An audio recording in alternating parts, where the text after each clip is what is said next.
बिस्मिल्लाहिर्रहमानिर्रहीम। Welcome to this grand revision session of CAF for business law powered by Casa south term of 2025 and 26 in collaboration with ARTT business school.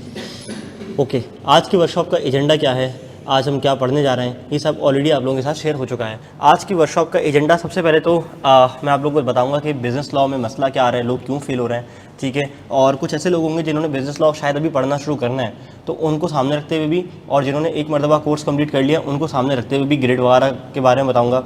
इसके बाद बताऊँगा जनाब लोग fail क्यों हो रहे हैं और फेल होने की रीज़न क्या है, और उस रीज़न को ओवरकम हमने करना किस तरह से, उस फेलियर को ओवरकम करना किस तरह से। इसको बताने के बाद हम अपने आज के एजेंडा की तरफ मूव करेंगे। और आज के एजेंडा में हमने डिस्कस करना है चैप्टर नंबर 2, 3, 4, 5 और फिर 6, 7 स्किप करके 8, 9, 10, यानी कि ये 7 चैप्टर्स हमने आज डिस्कस करने होंगे, ठीक है। 7 के करीब, 7 के करीब चैप्टर हम कल डिस्कस करेंगे। जो बाकी 4 बच जाएंगे उसका क्या करना है वो भी मैं आपको बताऊँगा इंशाअल्लाह ताला, ठीक है। ओके, तो without any further delay Shaheer भाई आप तिलावत अगर कर दें, अल्लाह के नाम से आगाज़ करें, फिर हम इंशाअल्लाह फॉर्मली इस सेक्शन का आगाज़ करते हैं।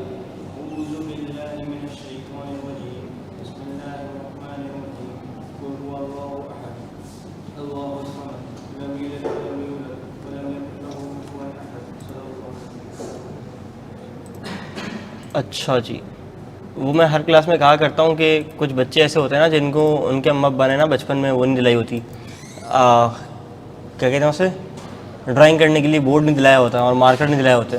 तो वो जो मासूम बच्चे होते हैं ना वो इधर आते हैं, जूम ज्वाइन करते हैं और इधर अपने शौक़ पूरे करते हैं, ठीक है। तो बच्चों ऐसी हरकतें नहीं करो। वैसे तो मैंने डिसेबल कर दी है, और कोई मस्ती करता हुआ पाया गया तो वो क्लास से उसको पड़ेगी एक ज़ोरदार किक, ठीक है, ज़ोरदार। बात समझ आ रही है? चलो, मासूम नहीं मुझे पता है। चलो जी, आगाज़ करें क्लास का। अल्लाह का नाम लेके माशाल्लाह हमने आगाज़ भी कर दिया। और अब हम पढ़ने जा रहे हैं कैफ फॉर बिज़नेस लॉ की जानिब। सब्जेक्ट क्या है भाई? Kaif for business law. ये तो आपको बताइए। पेपर का पैटर्न क्या है? कुछ लोगों को पेपर का पैटर्न मालूम है, कुछ मासूम हज़रात हैं मेरी तरह जो कभी यार भूल जाते हैं कि पेपर में आना क्या है। तो पेपर में बिज़नेस लॉ क्या आपको पता है कि 15 नंबर के MCQs आते हैं, ठीक है। अच्छा, ये 15 नंबर के MCQs ज़रूरी नहीं है कि 15 MCQs हों, ये 15% MCQs हैं, यानी कि 15 मार्क्स के MCQs हैं। अच्छा, हो सकता है कोई MCQs 2 नंबर का हो, कोई 1.5 का हो, कोई 2.5 का भी हो सकता है, डिपेंड करता है on the difficulty level of the MCQ। Okay, 35% theory है, 50% केस स्टडीज़ हैं, ये लगभग है ऑन एन एवरेज। अच्छा जी, थ्योरी और केस स्टडी में क्या फ़र्क होता है? आवाज़ कम है क्या? बाकी लोग मुझे बताएं कि आवाज़ क्या उनको भी कम आ रही है? मेरे हिसाब से ऑल ओके होनी चाहिए, आवाज़ बिल्कुल ठीक है, ठीक है ना? ठीक है, चलो ग्रेट हो गया। अच्छा तो बात मैं ये कर रहा था कि क्या आप लोगों को मालूम है कि थ्योरी में और केस स्टडी में क्या फ़र्क है? थ्योरी क्या होती है, यानी कि रट्टे वाले सवाल। अगर मैं आपसे पूछूं कि मुझे ज़रा बता दो कि essentials element of an offer क्या है, तो आप डाटा लेस डाउन कर दोगे। ये क्या है? थ्योरी बेस्ड क्वेश्चन, यानी रट्टे वाला सवाल। और अगर मैं आपको कहूं कि A ने B को माल बेचा और कहा मुझे 10 दिन में बता दो, 8वें दिन उसका मूड बदल गया, उसने लेटर भेजा था नहीं भेजा था, इस तरह का अगर वो कोई सिनेरियो बना के दूं और नीचे रिक्वायरमेंट में पूछूं बताओ कि क्या कॉन्ट्रैक्ट था या नहीं था, तो फिर ये वाला सवाल कैसा है? ये एक सिनेरियो बेस्ड क्वेश्चन है, ये एक केस स्टडी है। बात समझ आ रही है? तो सबको इसका फ़र्क तो पता है। तो तकरीबन लगभग 50 नंबर का पेपर ऐसा होता है जो सीधा केस स्टडी से आ रहा होता है, और 30-35 नंबर थ्योरी से मेरे आ रहे होते हैं। 15 नंबर के MCQs, ये मेरे पेपर की कंपोजिशन है। ओके, कोर्स में क्या है आप सब बखूबी जानते हैं। सर ये माइक थोड़ा ऊपर लगा लें प्लीज़। अच्छा, लगा लेते हैं यार, मेरा गला बंद हो जाएगा, लेकिन भाई की मोहब्बत में लगा लेते हैं। अब ठीक है सैफुल्ला, ग्रेट। कोर्स में क्या मौजूद है? कोर्स में आपको पता है कि आपके लगभग 4 के करीब ग्रेड्स हैं। ग्रेड नंबर 1 आती है आपकी इंट्रोडक्शन टू लीगल सिस्टम, जो कि 5 से 10 मार्क का टेस्ट होता है। On an average 7 number 8 number पूछे जा सकते हैं। 1 आध 2 नंबर MCQs में टेस्ट हो जाएंगे, बाकी 5 से 6 नंबर का स्ट्रेट फॉरवर्ड रट्टे वाला सवाल आएगा, ठीक है। अच्छा, ग्रेड नंबर B है हमारी कॉन्ट्रैक्ट एक्ट 1872, जो मेनली हमारे आज का agenda, main one of the most important जो हमारा एजेंडा है, one of the most major agenda वो ये है, यानी कि कॉन्ट्रैक्ट एक्ट की इसेंशियल्स वाली ग्रेड। इसेंशियल्स में कौन कौन से चैप्टर हैं? 2, 3, 4, 5, ठीक है, ये 4 चैप्टर हैं, और ये 4 चैप्टर 20 से 25 मार्क के टेस्ट होते ही होते हैं। अच्छा, फिर ग्रेड C आती है कॉन्ट्रैक्ट एक्ट की परफॉर्मेंस वाली साइड, जिसमें आता है 6, 7, 8, 9, 10, ठीक है। और इसमें से हम क्या कवर करेंगे आज? इसमें से हम कवर करेंगे 8, 9 और 10, यानी कि 6 और 7 हमारा कल का एजेंडा है, ठीक है जी। ओके, ग्रेड नंबर डी आती है other business law. Other business law में इतने सारे लॉज लिखे हुए देख के हम डर जाते हैं, लेकिन डरना नहीं है। क्या है? नेगोशिएबल है। नेगोशिएबल में कौन कौन सा चैप्टर आ रहा है? 14 और 15। पार्टनरशिप में कौन कौन से आ रहे हैं? 11, 12 और 13। उसके बाद 16, 17, 18 आ रहे हैं, जिसमें anti money laundering, electronic payment, data protection, electronic crime, competition act, arbitration act, that's it. अच्छा, अब वो जो 4 चैप्टर रह जाएंगे उसका क्या करना है, उसकी तरतीब भी मैं आपको इंशाल्लाह बता देता हूँ। अच्छा, अब कोर्स हम लेके किस तरह चलेंगे? कोर्स हम लेके किस तरह चलेंगे, हमारी सीक्वेंस ऑफ स्टडी क्या होगी, उसके ऊपर ज़रा हम बात कर लेते हैं। What would be our pattern of revision?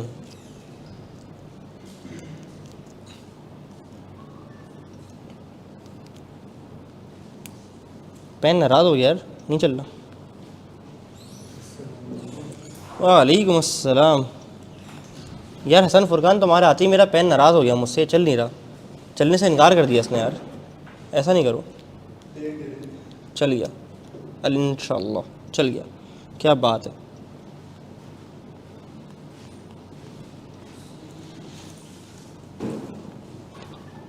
Pattern of revision क्या होगा, इसके ऊपर बात कर लेते हैं, ताकि आपके जितने पॉसिबल सवाल हैं वो यहीं के हो जाए इंशाल्लाह। अच्छा, आज क्या हमारा डे 1।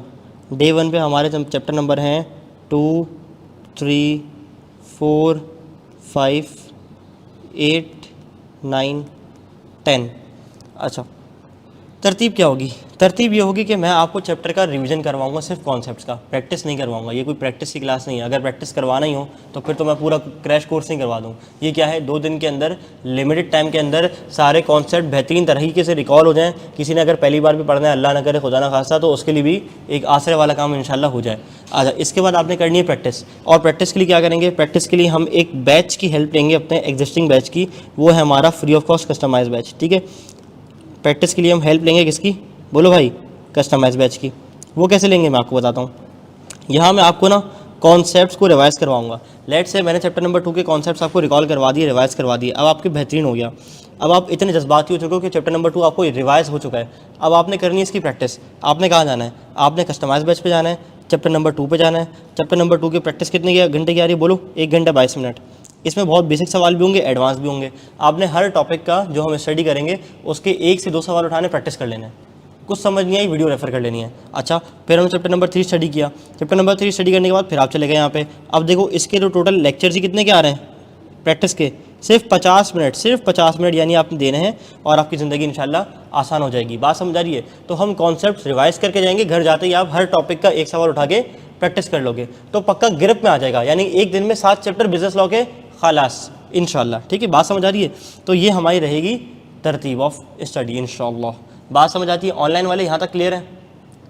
नमाज ब्रेक मिलेगी। सबा बेटा, मेरा नाम जोनाथन डिसिल्वा नहीं है, मेरा नाम हदीद है, और मैं अल्हम्दुलिल्लाह एक मुसलमान घराने से ताल्लुक़ रखता हूँ, और मुझे इंशाल्लाह नमाज़ की फ़िक्र है। मेरी घड़ी में नमाज का टाइम दाखिल हो जाएगा इंशाल्लाह 12:38 पे। तो इंशाल्लाह हम कोई मुनासिब वक्त देख के नमाज़ और खाने का ब्रेक कर लेंगे। ठीक है, क्योंकि मैं भी इंसान हूँ, भूख मुझे भी लगती है और नमाज़ में भी पढ़ता हूँ। ठीक है, डोंट यू वरी इंशाल्लाह। ठीक है, हाँ, नहीं फ्लैक्स नहीं कर रहा, मैंने बताया थोड़ी किसी को कि अल-फजर की घड़ी है। फ्लैक्स करना तो मैं बताता। ठीक है, अच्छा सर, प्रैक्टिस कैसे करनी है, क्वेश्चन को लिखना है, मैं सब कुछ बता देता हूँ। अच्छा, अब आप एक काम करते हैं, ज़रा चलते हैं आई कैप की जानिब। अब चूँकि जब हम वर्कशॉप ले रहे हैं और कोर्स स्टार्ट करने जा रहे हैं, तो अल्टीमेट ऑब्जेक्टिव सिर्फ ये नहीं है कि मैं आपको सिर्फ जो है जनाब कोर्स पढ़ा दूँ आके। ठीक है, सिर्फ मैं आपको जाके कोर्स पढ़ा दूँ, ये ऑब्जेक्टिव नहीं है। ऑब्जेक्टिव ये है कि मैं आइडेंटिफाई करूँ कि मैं कोर्स पढ़ क्यों रहा हूँ और बच्चे फेल क्यों हो रहे हैं। क्योंकि जब मैं वो गलतियाँ देखूंगा कि जो दूसरे लोग कर रहे हैं, तो वो वाली गलती इंशाल्लाह मैं नहीं करूँगा, और जब वो वाली गलती मैं नहीं करूँगा तो मैं इंशाल्लाह फेल ही नहीं होऊंगा, फेल होने का सवाल ही पैदा नहीं होता। तो एक मैंने कुछ आई कैप के एग्जामिनर कमेंट्स को स्टडी किया सुबह सुबह बैठ के, कोई तकरीबन 2022 मार्च से लेकर मार्च 2025 तक, 22 के 2, 23 के 2, 24 का 2, 25 का 1, तकरीबन 7 अटैम्प्ट के पेपर्स को स्टडी किया। उसके एग्जामिनर कमेंट्स को पढ़ा और देखा कि एग्जामिनर का शिकवा क्या है। अगर मैं ये एड्रेस कर लूँगा कि पिछले 7 अटैम्प्ट यानी कि पिछले 3 सालों जो लोग गलती करते हुए आ रहे हैं, अगर मैं वो समझ गया कि बच्चे कहाँ लैग कर रहे हैं, तो वो कमी बेशी अगर मेरे अंदर है, अगर वो कमी मेरे अंदर है, तो मैं उसको आराम से बखूबी दूर कर सकता हूँ। मेरे पास रीज़नेबल टाइम मौजूद है, 5 अगस्त पे बैठा हूँ।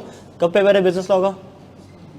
2 को। कोई मुश्किल नहीं है, 28 दिन 27 दिन में मेरा पेपर है, इंशाल्लाह मैं इस खामी को ओवरकम कर सकता हूँ। अच्छा, वो कहते हैं जनाब why students fails in business law exam as per ICAP examiner comments. Okay, based on examiner comments from spring 22 से लेकर स्प्रिंग 25 तक। सबसे पहली बात, सबसे पहले शिकायत, inability to apply law to scenarios, यानी कि जो रेलेवेंट लीगल प्रोविज़न है आपका, वो आप सिनेरियो पे अप्लाई कर ही नहीं पाते हो। आपको पता ही नहीं चलता कि सवाल आया कहाँ से, किस एरिया से आया है, आप बस उठाते हो और आंसर करना शुरू कर देते हो जो समझ आया है। आपने पहले देखना है कि किस एरिया से पूछा है, कौन सा लीगल प्रोविज़न था, क्या वो यहाँ पे अप्लाई हो भी रहा है या नहीं हो रहा। बात समझ आ रही है? सिर्फ लीगल प्रोविज़न लिख के नहीं आना, सिर्फ अपना डिसीजन या कंक्लूजन लिख के नहीं आना, बल्कि उस लॉ को उस सिनेरियो के ऊपर तमीज़ से अप्लाई करना है। एग्जामिनर क्या कह रहा है? एग्जामिनर कह रहा है across all sessions the most repeated reason for failure is the inability to identify the core issues in the scenario based question. यानी कि उसने अगर सिनेरियो बेस्ड क्वेश्चन तुम्हारे सामने रख दिया है तो आपको समझ ही नहीं आ रही कि उसने पूछा क्या है, मसला क्या है, वो चाह क्या रहा है आपसे, वो आपसे मांग क्या रहा है, आप पता ही नहीं कर पा रहे हो यार, आपको पता ही नहीं है, आप आइडेंटिफाई कर ही नहीं पा रहे हो कि वो पूछ क्या रहा है। तो जब सवाल वो आप उसका नहीं समझ पा रहे हो तो क्या आप जवाब सही दे पाओगे?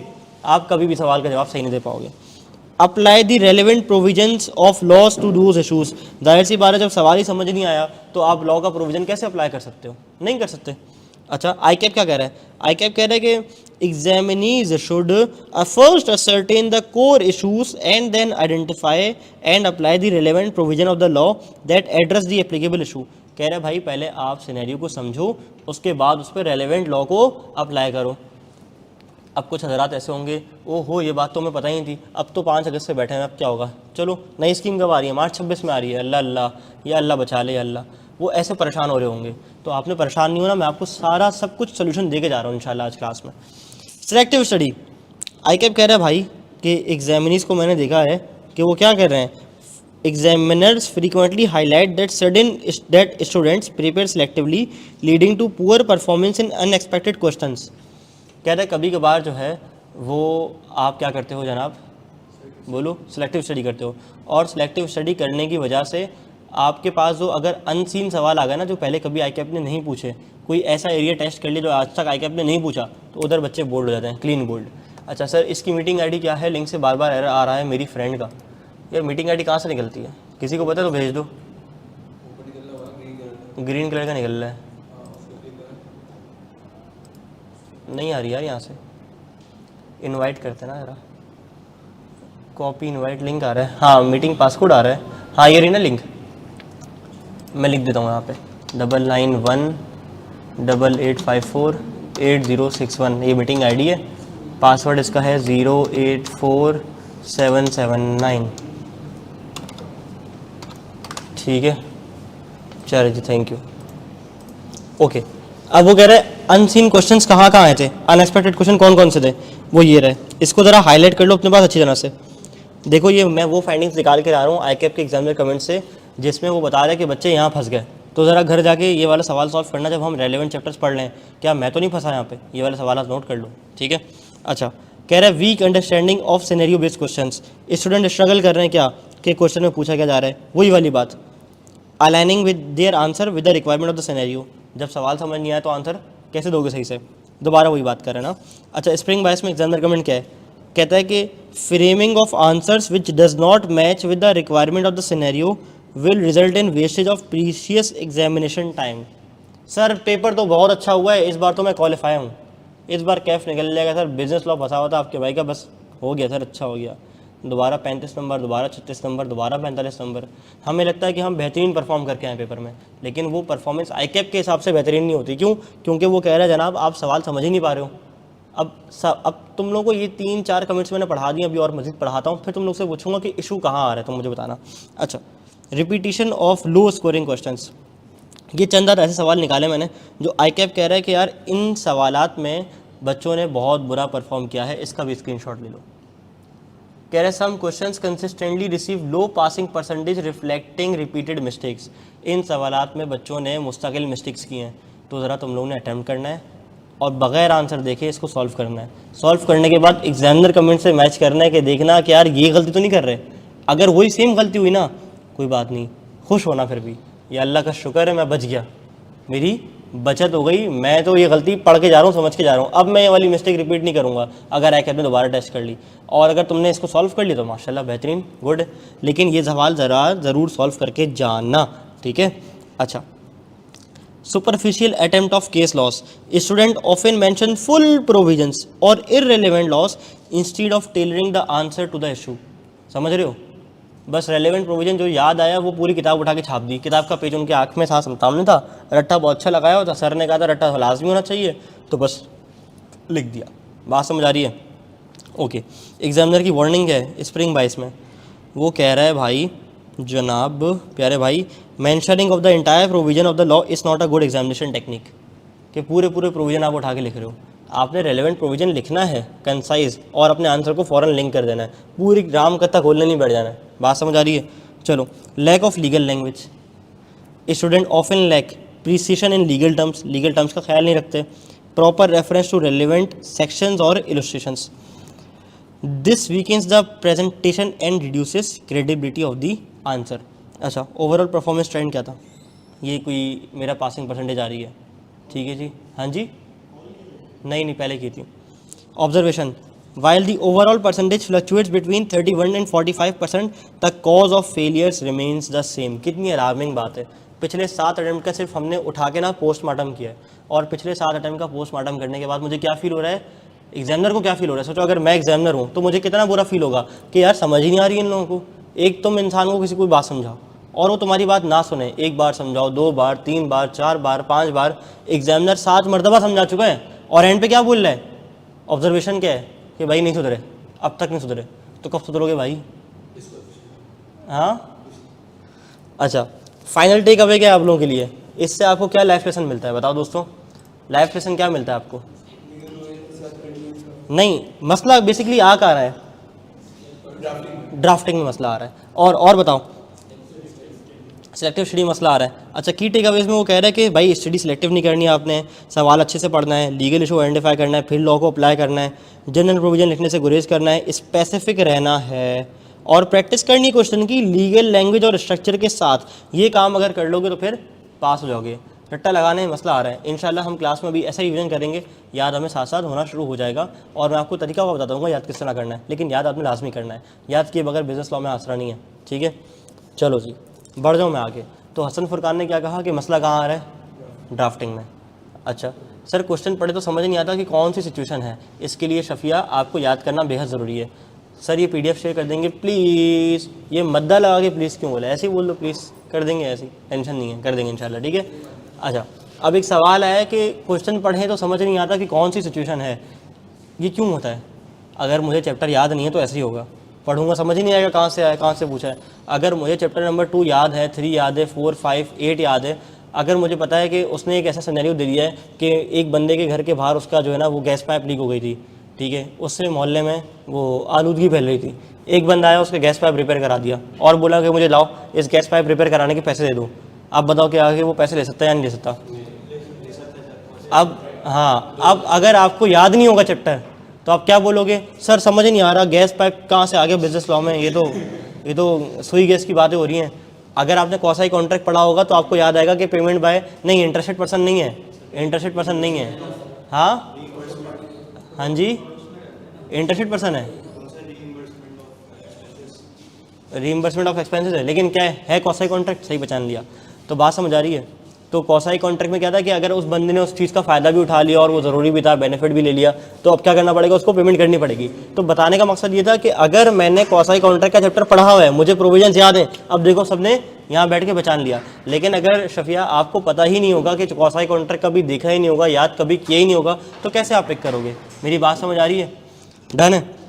अच्छा, अब एक सवाल आता है कि 19 मिनट की इस तकरीर के बाद अब हम ऐसी कला कहाँ से पैदा करें अगले 15 दिन में जो हम इतनी आला ज़र्फ़ की ड्राफ्टिंग कर सकें।